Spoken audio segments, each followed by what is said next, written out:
اعوذ باللہ من الشیطان الرجیم بسم اللہ الرحمن الرحیم اللہم صلی علی سیدنا محمد معدن الجود والکرم وآلہ وسلم۔ سامعین و ناظرین اکرام، السلام علیکم ورحمۃ اللہ وبرکاتہ۔ آج کا ہمارا موضوع یہ ہے کہ ہمارا مقصد زندگی کیا ہے۔ دیکھیں، یہ سوال ایسا ہے کہ اگر آپ نے اس سوال کو پیش نہیں کیا یا یہ آپ نہیں جاننا چاہتے تو اس کا مطلب یہ ہے کہ آپ کی زندگی، آپ کا بیڑا غرق ہو گیا۔ بیڑا غرق میں نے آج کافی استعمال کیا۔ مقصد حیاتی آپ کو نہیں معلوم، آپ کا دنیا خسرت دنیا والآخرہ، دنیا اور آخرت آپ کی نقصان میں ہوگی۔ اور یہ ہم میں سے کسی کو نہیں معلوم کہ ہمارا مقصد حیات کیا ہے، ہم کیوں ہیں اور کیوں زندہ ہیں۔ اللہ تعالیٰ نے ہمیں نہیں معلوم۔ ہم نے تو دیگر یعنی باطل کو مقصود بنا کے زندگی گزار رہے ہیں۔ حقیقت تو یہی ہے، روٹی کپڑا اور مکان۔ وہ ہماری ایک پارٹی تھی نا، اس کا یہ نعرہ تھا پہلے، اور بہت ایسا نعرہ تھا کہ بس سب نے ووٹوں کے ڈبے جو ہے ایسا 71 میں بھر دیے۔ آپ میں سے شاید بہت سے لوگوں کو نہیں پتا ہوگا، بھٹو صاحب جو تھے وہ پوری تاریخ ہے ان کی، لیکن انہوں نے یہ نعرہ لگایا تھا اور لوگوں نے بس ووٹوں کے ڈبے بھر دیے، کیونکہ انہوں نے نعرہ ہی ایسا لگایا، روٹی کپڑا اور مکان مانگتا ہے ہر انسان۔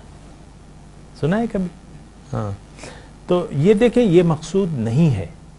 دنیا میں محض زندگی گزار لینا یہ کوئی مقصد حیات نہیں ہے، اور دنیا میں اچھی زندگی گزارنا یہ بھی کوئی مقصد نہیں ہے۔ دنیا تو ایک جد و جہد اور ایک محنت کی جگہ ہے۔ اللہ تعالیٰ نے انسان کی کامیابی کو مشقت میں رکھ دیا ہے۔ لقد خلقنا الانسان فی کبد، انسان کو اللہ تعالیٰ فرما رہے ہیں میں نے مشقت، یعنی اس کی کامیابی مشقت میں ہے۔ پھر دوسری جگہ اللہ تعالیٰ فرماتا ہے یا ایھا الانسان انک کادح الی ربک کدحا فملاقیہ، اے انسان تم رب کو مقصود بنا کے، منزل بنا کے اس کے راستے پر خوب جد و جہد اور تکلیفیں برداشت کرتے ہو، تو اگر تم ایسا کرو گے تو تم یہ یقین رکھو کہ تمہاری ملاقات اس سے ہو جائے گی، فملاقی۔ تو بہرحال میں یہ کہہ رہا تھا کہ مقصد زندگی کو بھلا کے زندگی گزارنے کا مطلب اپنی زندگی کا بیڑا غرق کرنا ہے۔ جو آپ چاہتے ہیں، آپ کی خواہشات کا تو کوئی کنارہ ہی نہیں ہوگا۔ خواہشات تو کم نہیں ہوتی، خواہشات تو بڑھتی رہتی ہیں۔ حرص جسے ہم کہتے ہیں، حرص، دنیا کی حرص۔ اور بہرحال میں آپ کو یہ کہہ رہا تھا کہ ہم کون ہیں، اپنے آپ کو پہچانیں، اپنے آپ کو پہچان کر زندگی گزارنا شروع کریں۔ اگر آپ نے اپنے آپ کو نظر انداز کر کے زندگی گزارنا شروع کی تو آپ ناکام ہوں گے۔ آپ کو دنیا میں کیا چین نہیں ملے گا آپ کو۔ مختلف نان ایشوز جو ہیں وہ ایشوز بن جائیں گے آپ کو۔ ہوتا ہے نا، وہ کہتے ہیں 5 روپے پہ بعض اوقات آپ نے وہ بچوں کی لڑائی میں بڑے بھی کود پڑے، 2 جان بحق ہو گئے، 5 زخمی ہو گئے۔ ایسا ہے ایسا؟ یا دوست نے، ایک قرضدار نے 50 روپے کے قرض پہ دوسرے کی جان لے لی۔ ایسا ہوتا ہے یہ زندگی، مطلب آپ دیکھیں نان ایشوز آپ کی زندگی میں آئیں گے اور وہ اس پہ آپ اپنی جان بھی دے دیں گے، آپ کی جان بھی چلی جائے گی۔ تو مقصد اپنے آپ کو بھول کے زندگی گزارنے کا مطلب میں آپ کو واضح طور پہ کہہ دوں، پریشانی۔ سکون نہیں ہوگا آپ کو، پریشانی۔ اس پہ آپ ڈائلاگ بھی کر سکتے ہیں، اور یہ بھی کہ بھئی میرے پاس اگر 2 ارب روپے ہو جائیں مثال کے طور پہ، اور بچے بیوی شوہر یہ سب میرے تابع ہوں، اور 2 ارب روپے ہوں، تو پریشانی کا کیا مطلب ہے؟ ایسے سوچتے ہیں نا، ایسے سوچتے ہیں۔ اور دیکھیں، ہم پریشانیوں کا حل ظاہر میں ڈھونڈتے ہیں کہ یہ چیز تو ہو جائے کام ٹھیک ہو جائے گا، یہ میرا بانڈ نمبر نکلا ہے 5 کروڑ کا، بس سب دل درد دور ہو جائے گی۔ یہ بیوی ٹھیک ہو جائے، بیوی کہتی ہے شوہر میری مرضی کے مطابق ہو جائے، بس بیڑا پار ہے. ایسا سوچتے نا ہر ایک مسائل. تو ہم دیکھیں پریشانی کا حل ظاہر میں نہیں ہے.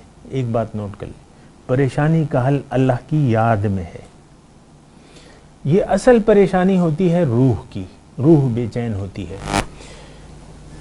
تو جب آپ گاڑی سیدھے راستے پر ڈال دیتے ہیں, اللہ کو منزل بنا کے اللہ کی کو اپنے آپ حوالے کر دیتے ہیں, تو روح مطمئن ہو جاتی ہے. آپ کی روح مطمئن ہو جاتی ہے اور پھر چلتی رہتی ہے. پھر اگر ظاہری طور پہ آپ یعنی ظاہری طور پہ بہت بھی پریشانیاں ہوں گی, لیکن آپ پریشان نہیں ہوں گے, کیونکہ آپ کی نظر ہی اس پہ نہیں ہوگی ظاہر پہ. یہ بات نوٹ کر لیں. ابھی تو ہمارے پاس ہر بچے کے پاس 5-10 روپے تو ہیں نا, لیکن آپ کے پاس 5-10 روپے بھی نہ ہو مثال کے طور پہ, اور آپ ایک کنبے کے مالک ہو, پھر بھی آپ راضی ہوں گے. کیوں؟ رب کی رضا کو دیکھ رہے ہیں. اور زندگی ایک امتحان ہے. اس وقت میرا اللہ تعالیٰ یعنی زندگی تو ساری امتحان ہے. اب میرے پاس 5 روپے بھی نہیں ہے, بہت اچھی بات ہے, آپ خوش ہو جاتے ہیں. آپ امتحان سمجھتے ہیں نا. دیکھیں کمرے امتحان میں جو طلباء قابل ہوتے ہیں وہ بڑی خوشی سے بیٹھتے ہیں اور اپنا پرچہ حل کرتے رہتے. جتنا بھی مشکل سوال ہو انہوں نے تیاری کی ہوتی ہے. ایسا ہی ہے نا, بڑی وہ کہتے ہیں میں جلدی سوال. اب یہ زندگی تو 2 دن کی زندگی ہے, گزر جائے گی. لیکن آپ اگر اس کو امتحان سمجھے, اور دیکھیں ایک بات میں آپ کو اور کہوں, مخالف حالات جو ہیں یہ لازمی ہیں. مخالف حالات یہ لازمی ہیں آپ کی پرواز کے لیے. اللہ تعالیٰ نے یہ طریقہ کار ہی ایسا رکھا ہے انسان کی ترقی کا کہ مخالف حالات آئیں گے, اس پر آپ صبر کریں گے, اس سے آپ مقابلہ کریں گے تو آپ کا بیڑا پار ہو جائے گا, اور نہیں کریں گے تو بیڑا غرق ہو جائے گا. تو مخالف حالات, جو بھی مخالف حالات ہوں, آپ کی معاشی حالت ٹھیک نہیں ہے, آپ کے گھر میں اختلاف ہے, آپ کے ساتھی مخالف ہیں, آپ کی پڑوس میں دشمنی ہے, لوگ دشمن ہو گئے ہیں, یہ مخالف حالات آپ کو لوگ تکلیفیں دے رہے ہیں. گھر سے بیوی کو شوہر تکلیف دے رہا ہے, شوہر سمجھتا ہے میری بیوی ایسے ہی ہے. تو یہ سارے مخالف حالات ہیں, تو یہ ہونے چاہیے. اللہ تعالیٰ نے یہ کہا, یہ جو سسٹم بنایا ہے نا, یہ مخالف حالات میں انسان کی ترقی ہوتی ہے. مخالف حالات ہوتے ہیں, آپ مقابلہ کرتے ہیں, آپ کی روح پرواز کرتی رہتی ہے اگر آپ کی منزل اللہ ہو. یہ مخالف حالات کو مخالف نہ سمجھیں بلکہ اس کو موافق سمجھیں. جنگ احزاب مشہور غزوہ ہے, اس میں کافر آ گئے, مدینے پہ چڑھائی کر لی, 10,000 کا لشکر جرار تیار کر لیا, خوب سارا راشن لائے, یہ لائے وہ لائے. اور اب وہ لشکر جب آ رہا تھا تو مدینے میں 2 قسم کے مسلمان تھے. ایک منافق تھے. منافق کون؟ جو مخلص نہیں ہے. منافق کون؟ جو اللہ جس کی منزل نہیں ہے وہ منافق ہے, وہ کچھ اور چاہتا ہے. اور کچھ مخلص تھے مومن. اب یہ مشکل حالات آ گئے, 10,000 کا لشکر چڑھائی کر لیا.